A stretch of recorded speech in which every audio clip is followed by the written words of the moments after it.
Hollywood സ്റ്റോറീസിൻ്റെ മറ്റൊരു എപ്പിസോഡിലേക്ക് എല്ലാ പ്രേക്ഷകർക്കും സ്വാഗതം. കൂട്ടുകാരെ, നിങ്ങൾ ആവശ്യപ്പെടുന്ന ഹോളിവുഡ് മൂവീസിൻ്റെ കഥകൾ മലയാളത്തിൽ അവതരിപ്പിച്ചുകൊണ്ടിരിക്കുന്നത് ആർക്കെ.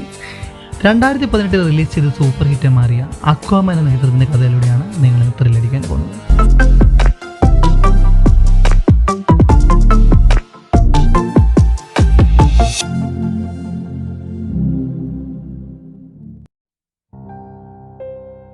കാറ്റോ തിരകളോ ഇല്ലാത്ത വിശാലമായ കടലിൽ 2 കപ്പലുകൾ വിടുക.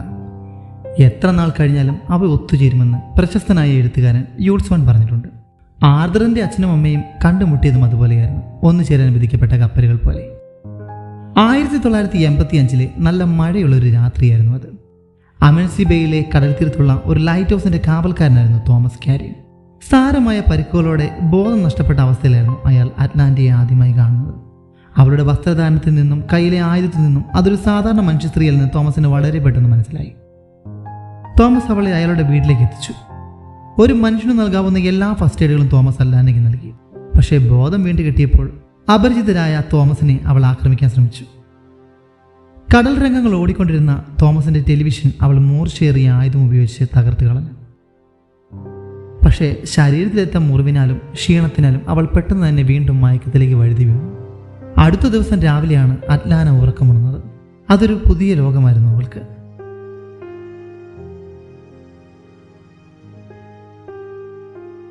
തോമസ് പൊന്നുപോലെ വളർത്തിയ മീൻകുട്ടികളായിരുന്നു അവളുടെ ബ്രേക്ക്ഫാസ്റ്റ്. തോമസ് അവൾക്കായി രുചികരമായ ചായ ഉണ്ടാക്കി നൽകി. അയാളുടെ മനസ്സുപോലെ ചായ മനോഹരമായിരുന്നു. കടലിനടിയിൽ കഴിയുന്ന മനുഷ്യരുടെ ലോകമാണ് അറ്റ്ലാന്റിക്സ്. ആ അത്ഭുത ലോകത്തിന്റെ രാജ്ഞിയാണ് അറ്റ്ലാന. അവിടുത്തെ രാജാവായ ഓർവാക്സുമായുള്ള വിവാഹം ഇഷ്ടപ്പെടാതെ ഒളിച്ചോടി വന്നപ്പോഴായിരുന്നു അവൾക്ക് പരിക്കുകൾ പറ്റിയത്. കരയിൽ ജീവിക്കുന്ന മനുഷ്യർക്കും ഒരു നല്ല മനസ്സുണ്ടെന്ന് അറ്റ്ലാന മനസ്സിലാക്കിയത് തോമസിലൂടെയായിരുന്നു. കപടമില്ലാത്ത അയാളുടെ സ്നേഹത്തെ നിരസിച്ച് മടങ്ങിപ്പോവാൻ അവൾക്ക് സാധിച്ചില്ല. അവർക്കിടയിലേക്കുള്ള ആർദറിന്റെ വരവോടുകൂടി അവരുടെ ജീവിതം ഇരട്ടി മധുരമുള്ളതായി. ആ കാലഘട്ടത്തിലായിരുന്നു കാറ്റഗറി 4 ആർദർ ചുഴലിക്കാറ്റ് രൂപം കൊണ്ടത്. അതേ പേരിൽ ഇതിഹാസ നായകനായ ഒരു രാജാവും ഉണ്ടായിരുന്നു. അതിനാലാണ് അറ്റ്ലാന്റിസിന്റെ ഭാവി രാജാവായ മകന് അവർ ആർദർ എന്ന് പേര് വെച്ചത്. ഭർത്താവിനോടും മകനോടുമൊപ്പമുള്ള അറ്റ്ലാനയുടെ ജീവിതം വളരെ സന്തോഷകരമായിരുന്നു. പക്ഷേ ആർക്കും എല്ലാ കാലവും സന്തോഷമായി ജീവിക്കാൻ സാധിക്കില്ലല്ലോ.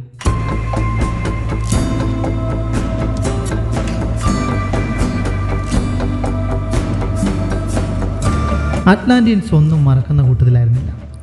അറ്റ്ലാന്റിയൻ നിയമങ്ങൾ തെറ്റിച്ച് ആർദറിന് ജന്മം നൽകിയതിൻ്റെ പേരിൽ അവളെ പിടികൂടി തിരിച്ചെത്തിക്കാനായിരുന്നു അറ്റ്ലാന്റിയൻ രാജാവായ ഓർവാക്സിന്റെ കൽപ്പന.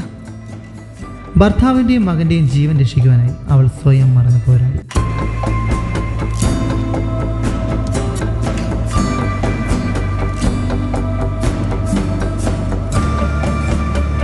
അറ്റ്ലാന്റിയൻസ് മനുഷ്യരെക്കാൾ ശക്തിശാലികളാണ്.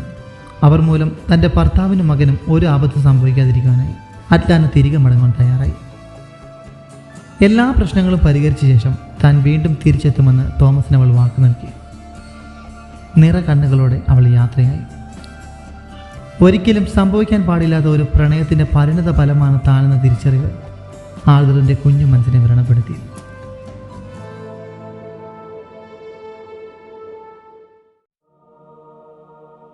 എല്ലാ ജീവന്റെയും ഉറവിടം സമുദ്രമാണ്. ബേസ്റ്റൺ അക്വേറിയത്തിൽ സന്ദർശിക്കാനെത്തുന്ന ആദറിന് മീനുകളോട് സംസാരിക്കുന്നത് വലിയ ഇഷ്ടമായിരുന്നു. അവൻ സംസാരിക്കുന്നത് കേൾക്കാൻ മീനുകൾക്കും ഇഷ്ടമായിരുന്നു. നമ്മുടെ ശക്തികൾ സ്വയം തിരിച്ചറിയാൻ പലപ്പോഴും മറ്റൊരാളുടെ സഹായം നമുക്ക് ആവശ്യമായി വരാറുണ്ട്. മീനുകളോട് സംസാരിക്കുന്ന ആദറിനെ മറ്റു കുട്ടികൾ കളിയാക്കി. ഇനിയും ചിലർ അവനെ ഉപദ്രവിക്കാൻ ശ്രമിച്ചു. പക്ഷേ അതിൻ്റെ പരിണിത ഫലം ഇതായിരുന്നു.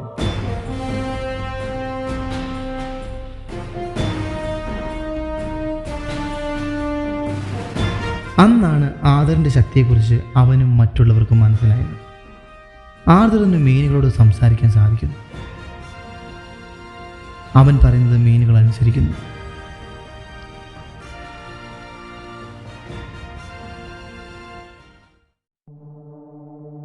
കാലം കടന്നുപോയിക്കൊണ്ടിരുന്നു. അതിനൊപ്പം ആർദറും മത്സരിച്ച് വളർന്നു. കുപ്രസിദ്ധ കടൽ കൊള്ളക്കാരനായിരുന്ന ജിസ്കനും അദ്ദേഹത്തിൻ്റെ മകനായ ബ്ലാക്ക് മാൻ്റെയും ചേർന്ന് ഒരു മുങ്ങിക്കപ്പൽ ആക്രമിച്ചു. 2ാം ലോക മഹായുദ്ധകാലത്ത് നേവിയിലെ മികച്ച ഒരു മുങ്ങൽ വിദഗ്ധനായിരുന്നു ജിസ്കനിൻ്റെ അച്ഛൻ. വെള്ളത്തിനടിയിൽ അയാളുടെ കഴിവ് കണ്ട് മറ്റുള്ളവർ അദ്ദേഹത്തെ മാൻഡ എന്നായിരുന്നു വിളിച്ചിരുന്നത്. യുദ്ധത്തിൽ അദ്ദേഹത്തിൻ്റെ പങ്ക് ഒരുപാട് വലുതായിരുന്നു. പക്ഷേ യുദ്ധത്തിന് ശേഷം എല്ലാവരും അദ്ദേഹത്തെ മറന്നു. നിരാശനായി അദ്ദേഹം കടലിലേക്ക് തന്നെ മടങ്ങി. അന്ന് അയാളുടെ കയ്യിൽ ഒരു കത്തി മാത്രമേ ഉണ്ടായിരുന്നുള്ളൂ. പിൽക്കാലത്ത് ലോകം ഭയപ്പെടുന്ന കടൽ കൊള്ളക്കാരനായി മാറിയപ്പോൾ തൻ്റെ വിജയത്തിൻ്റെ താക്കോലായി കരുതുന്ന കത്തി അദ്ദേഹം തൻ്റെ മകനായ ജിസ്കനിനെ ഏൽപ്പിച്ചു. അയാളത് തന്നേക്കാൾ മിടുക്കനായ അയാളുടെ മകൻ ബ്ലാക്ക് മാൻഡയ്ക്ക് സമ്മാനിച്ചു. മറ്റുള്ളവരുടെ കണ്ണുനീരിൽ അവർ പടുത്തുയർത്തിയ വിജയം തോൽവിയുടെ കൈപ്പിന്നരായി മാറിയത് ആദറിലൂടെയായിരുന്നു.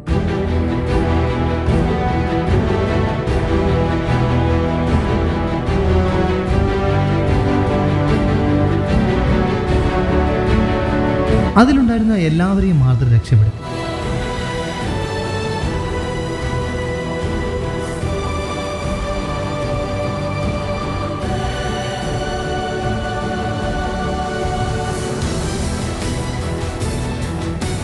മനുഷ്യനിർമ്മിതമായ ഒരായുധത്തിനും ആദറിനെ നശിപ്പിക്കാൻ സാധിക്കില്ലായിരുന്നു. കാരണം ഏറ്റവും മർദ്ദം കൂടിയ അടിത്തട്ടിൽ സ്ഥിതി ചെയ്യുന്ന അറ്റ്ലാന്റിസിന്റെ സന്തതിയായിരുന്നു അവൻ.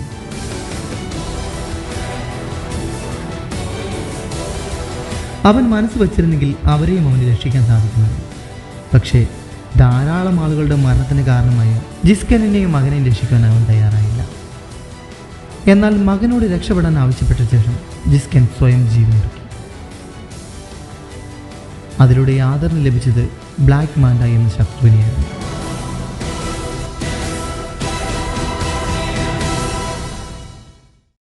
കടലിൽ സഞ്ചരിക്കുന്ന ഏതൊരു ജീവിയെക്കാളും 10 മടങ്ങ് വേഗത്തിൽ സഞ്ചരിക്കാൻ ഒരു അറ്റ്ലാന്റിന് സാധിക്കും. അതുകൊണ്ട് തന്നെ കടൽ ആദറിനൊരു കളിക്കളമായിരുന്നു. ഒരു ദിവസം അറ്റ്ലാന മടങ്ങി വരുമെന്ന പ്രതീക്ഷയിൽ എല്ലാ ദിവസവും തോമസ് ഇവിടെ കാത്തു നിൽക്കാറുണ്ട്. ചില സമയങ്ങളിൽ അയാൾ സന്തോഷിക്കുന്നത് ആർദറിന്റെ വരവിലൂടെയായിരുന്നു. ആർദർ വെള്ളത്തിനടിയിലെ ഹീറോയായിരുന്നു. പക്ഷേ അവൻ്റെ അച്ഛൻ വെള്ളം അടിക്കുന്നതിലായിരുന്നു ഹീറോ. അവൻ മുങ്ങിക്കപ്പലിലെ ആളുകളെ രക്ഷിച്ച വാർത്ത TV-യിൽ തകർത്തോടുന്നുണ്ടായിരുന്നു. ആ വാർത്തകൾ തോമസിന് അഭിമാനമായിരുന്നു.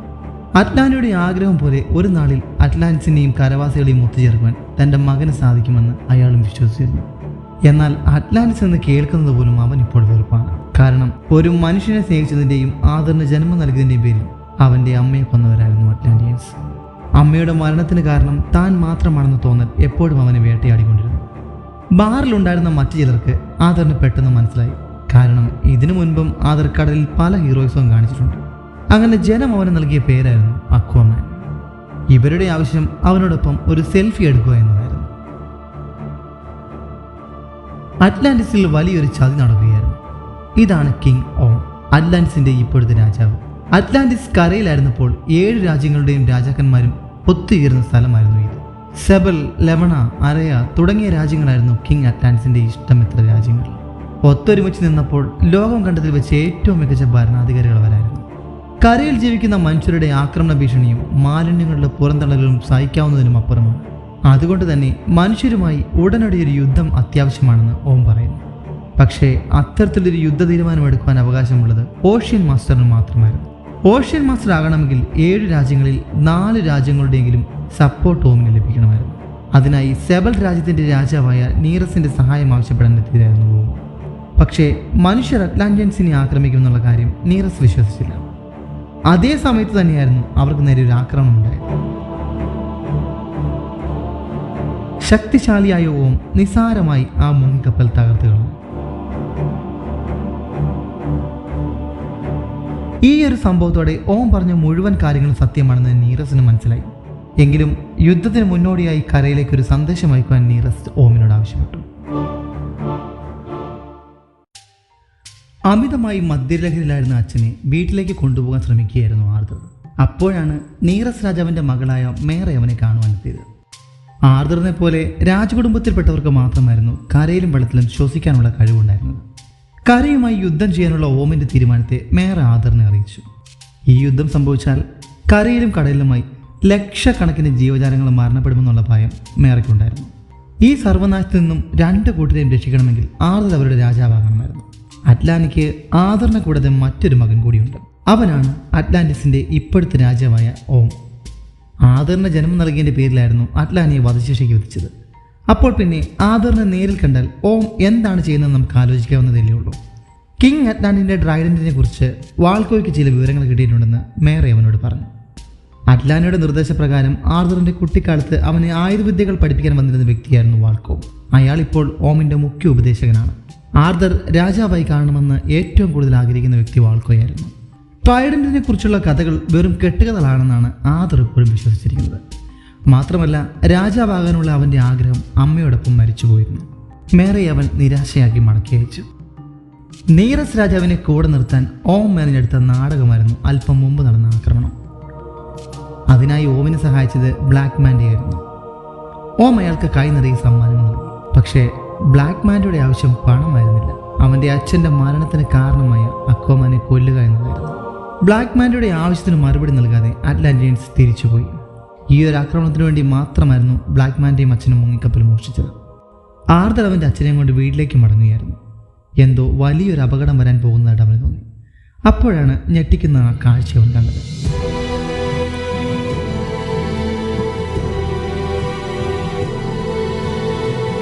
അതായിരുന്നു യുദ്ധത്തിനു മുൻപ് അറ്റ്ലാന്റിയൻസ് നൽകുന്ന സന്ദേശം.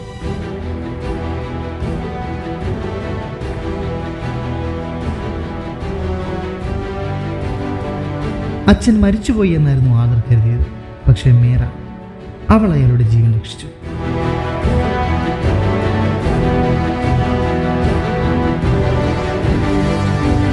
വെള്ളത്തിനെ കൺട്രോൾ ചെയ്യാനുള്ള അത്ഭുതകരമായൊരു ശക്തി അവൾക്കുണ്ടായിരുന്നു.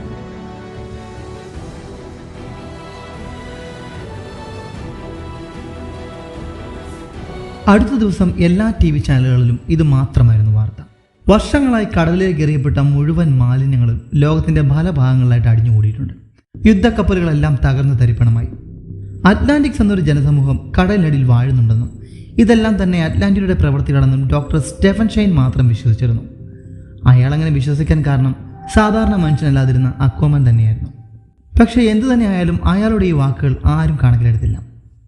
ഈ സ്ഥലത്ത് വെച്ചായിരുന്നു വാൾക്കോ ആദറിനെ ആദ്യമായി നീന്താൻ പഠിപ്പിച്ചത്. അന്ന് വാൾക്കോ പറയുന്ന ഓരോ വാക്കുകളും അവന് സ്വർഗ്ഗതുല്യമായ സന്തോഷം കൊടുത്തിരുന്നു. ഒരു അറ്റ്ലാന്റിയന് വെള്ളത്തിനടിയിൽ സംസാരിക്കാൻ സാധിക്കും. അതുപോലെ എത്ര ആഴമുള്ള പ്രദേശത്തെ മർദ്ദവും തണുപ്പും താങ്ങാനുള്ള കപ്പാസിറ്റിയുമുണ്ട്. എല്ലാത്തിനുമുപരി ഏത് കൂരിരുട്ടും അറ്റ്ലാന്റിയന്റെ കണ്ണിന് പകൽ വെളിച്ചമായിരിക്കും. ആർതറിന്റെ ജീവിതത്തിലെ ഏറ്റവും സന്തോഷം നിറഞ്ഞ സമയങ്ങളായിരുന്നു അവന്റെ പഠനകാലം.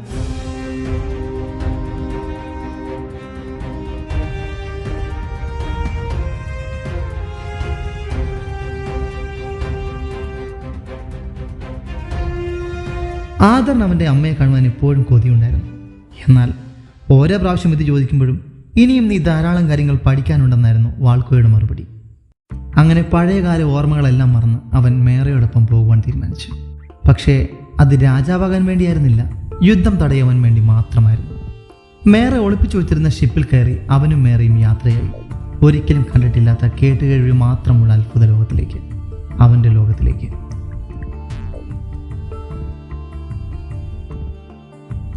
ഈ കാണുന്ന ബ്രിഡ്ജിലൂടെ മാത്രമേ അറ്റ്ലാന്റിക് സാമ്രാജ്യത്തിലേക്ക് കടക്കുവാൻ സാധിക്കൂ.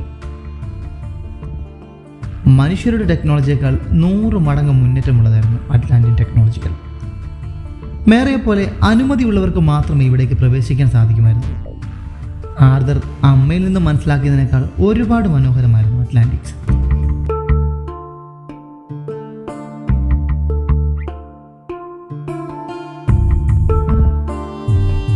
വായു കുമിളയിൽ ആവരണം ചെയ്ത ഒരു തകർന്ന കപ്പലിനുള്ളിലേക്കായിരുന്നു അവർ പോയത്. അവിടെ അവരുടെ വരവിനായി വോൾക്കോ കാത്തു നിൽപ്പുണ്ടായിരുന്നു. ഓമിനെയും നീറസിനെയും മൂങ്ങിക്കപ്പൽ ആക്രമിച്ച വിവരം വോൾക്കോ അവരുമായി ഷെയർ ചെയ്തു. അറ്റ്ലാന്റിക്സ് വെറും ഒരു കെട്ടുകഥയാണെന്ന് വിശ്വസിക്കുന്ന മനുഷ്യർ ഒരിക്കലും ഇത്തരത്തിൽ ആക്രമണം നടത്തില്ലെന്ന് ആദർ തീർത്തു പറഞ്ഞു. എന്തുതന്നെയായാലും സെബൽ രാജ്യവുമായി കൈകോർത്തുകൊണ്ട് ഓമിന്റെ സൈനിക ബലം ഒരുപാട് കൂടുതലായിരുന്നു. അതുകൊണ്ട് യുദ്ധം തടയണമെങ്കിൽ ആർതർ രാജാവാകാതെ മറ്റു മാർഗമൊന്നുമില്ലായിരുന്നു. പക്ഷേ ആർതർ കരയിൽ നിന്നും വന്നവനാണ്. ആരും അവനെ അംഗീകരിക്കില്ല എന്നുള്ള തോന്നൽ അവൻ്റെ മനസ്സിലുണ്ടായിരുന്നു. പക്ഷേ രാജാവാകാൻ ആർതർ യോഗ്യനാണെന്ന് മറ്റുള്ളവരെ ബോധ്യപ്പെടുത്താൻ വോൾക്കോ ഒരു മാർഗം കണ്ടിരുന്നു. അത് കിങ് അറ്റ്ലാന്റെ സർവ്വശക്തമായ ട്രൈഡന്റ് ആയിരുന്നു. അതൊരു കെട്ടുകഥയാണെന്നാണ് ഇപ്പോഴും ആദർ വിശ്വസിച്ചിരിക്കുന്നത്. എന്നാൽ അതിനെക്കുറിച്ചുള്ള കാര്യങ്ങൾ വാൾക്കോ അവന് പറഞ്ഞു കൊടുത്തു. അറ്റ്ലാന്റിസിന്റെ ആദ്യ രാജാവായിരുന്ന അറ്റ്ലാനു വേണ്ടി ചരിത്രത്തിൽ തന്നെ മികച്ച ആയുധ നിർമ്മാതാക്കൾ പോസിഡോൺ സ്റ്റീലിൽ വാർത്തെടുത്ത അതിശക്തമായ ആയുധമാണ് ട്രൈഡന്റ്. 7 സമുദ്രങ്ങളെയും അടക്കി വാടാനുള്ള ശക്തി ട്രൈഡന്റിൽ ആവാഹിക്കപ്പെട്ടിട്ടുണ്ട് എന്നാണ് പുരാണങ്ങളിൽ പറയുന്നത്. അറ്റ്ലാൻ രാജാവ് ഭരിച്ചിരുന്ന കാലത്ത് അറ്റ്ലാന്റിസിലെ എല്ലാ രാജ്യങ്ങളും ഒന്നായിരുന്നു. സാധാരണ ജനങ്ങൾ ഭൂമി പരന്നതാണെന്ന് കരുതുന്ന കാലഘട്ടമായിരുന്നു അത്. പക്ഷേ ആ സമയത്തും അവസാനമില്ലാത്ത ഊർജത്തിൻ്റെ ഉറവിടങ്ങൾ പോലും അറ്റ്ലാന്റിസിൽ കണ്ടുപിടിച്ചിട്ടുണ്ടായിരുന്നു. പക്ഷേ അവരുടെ ആഗ്രഹങ്ങൾ അതിര് കടന്നുപോയി. പുതിയ ഊർജ്ജ സ്രോതസ്സിൻ്റെയും ട്രൈഡൻറ്റിൻ്റെയും ശക്തികൾ കൂട്ടിച്ചേർത്ത് മഹാശക്തരാകാനായിരുന്നു അവരുടെ ശ്രമം. എന്നാൽ അതിലൂടെ ഉണ്ടായ മഹാശക്തിയിൽ അറ്റ്ലാന്റിസ് ചിന്ന ഭിന്നമായി. അത് മുഴുവനായും സമുദ്രത്തിലേക്ക് താഴ്ന്നുപോയി. പക്ഷേ ഏതു ശക്തിയാണോ അവരുടെ സംസ്കാരത്തെ തുടച്ചു മാറ്റിയത്, അതേ ശക്തി തന്നെ അവരുടെ ഭാവിക്കുള്ള അടിത്തറയുണ്ട്. അതവർക്ക് വെള്ളത്തിനടിയിൽ ശ്വസിക്കാനുള്ള കഴിവ് നൽകി. ചിലർക്ക് രൂപമാറ്റം സംഭവിച്ചു. പുറന്തള്ളപ്പെട്ട മറ്റു ചിലർ പ്രാകൃത രൂപികളായി മാറി. ഇതിനെല്ലാം താൻ മാത്രമാണ് കാരണമെന്നുള്ള തോന്നൽ അറ്റ്ലാൻ രാജാവിൻ്റെ ഹൃദയത്തെ കൊത്തിമുറുകെ വെച്ചു.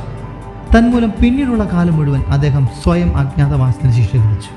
അദ്ദേഹത്തെയോ ട്രൈഡൻറ്റിനെയോ പിന്നീട് ആരും കണ്ടിട്ടില്ല. ജനങ്ങൾക്കുള്ള അറ്റ്ലാൻ രാജാവിൻ്റെ അവസാന സന്ദേശമടങ്ങിയ രേഖയിൽ നിന്നുമാണ് വാൾക്കോ ഇതെല്ലാം മനസ്സിലാക്കിയത്. വിശുദ്ധ ട്രൈഡൻറ്റിലേക്കുള്ള വഴിയായി കരുതപ്പെടുന്ന ഒരു സിലിണ്ടറും അതിനോടൊപ്പം ഉണ്ടായിരുന്നു. അറ്റ്ലാന്റിസിന്റെ മികച്ച പുരാവസ്തു ഗവേഷണ സംഘം കുറച്ച് മാസങ്ങൾക്ക് മുമ്പ് കണ്ടെത്തിയ ശേഷിപ്പുകളായിരുന്നു ഇത്. സിലിണ്ടറിൽ അടയാളപ്പെടുത്തിയ ചിഹ്നങ്ങൾ മരുഭൂമി രാജ്യത്തെയായിരുന്നു സൂചിപ്പിക്കുന്നത്. അതിനാൽ സിലിണ്ടറിനെ കുറിച്ച് കൂടുതൽ അറിയുവാൻ മരുഭൂമിയിലേക്ക് പോകുവാൻ ആദർ നിർബന്ധിതനായി. പക്ഷേ അവരുടെ ഈ സംഭാഷണങ്ങൾക്കിടയിൽ അതിശക്തമായ രീതിയിൽ അവർ ആക്രമിക്കപ്പെട്ടു. അവരെയെല്ലാം വളരെ നിസ്സാരമായ രീതിയിൽ ആർദർ തറവിറ്റിച്ചു. മേറയും വോൾക്കോയും ആരുടെയും കണ്ണിൽപ്പെടാതെ പതുങ്ങിയിരുന്നു. പക്ഷേ ഓമിന് മികവുറ്റ പോരാളികൾ വേറെയും ഉണ്ടായിരുന്നു.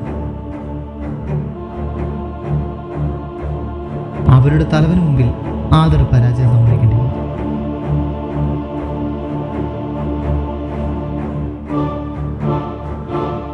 പിന്നീട് കണ്ണു തുറന്ന ആദറിന്റെ അവസ്ഥ ഇങ്ങനെയായിരുന്നു.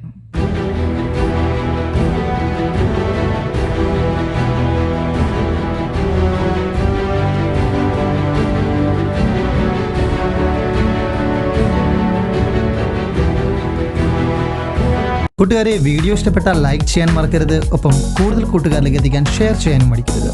എൻ്റെ ചാനൽ നിങ്ങൾ ആദ്യമായാണ് കാണുന്നതെങ്കിൽ ഇപ്പോൾ തന്നെ എൻ്റെ ചാനൽ സബ്സ്ക്രൈബ് ചെയ്യുക. ഒപ്പം സൈഡിൽ വരുന്ന ബെൽ ബട്ടൺ അമർത്തി നോട്ടിഫിക്കേഷൻ എനേബിൾ ചെയ്യുക. മറ്റൊരു വീഡിയോയുമായി വീണ്ടും കണ്ടുമുട്ടുന്നതുവരെ ഗുഡ് ബൈ.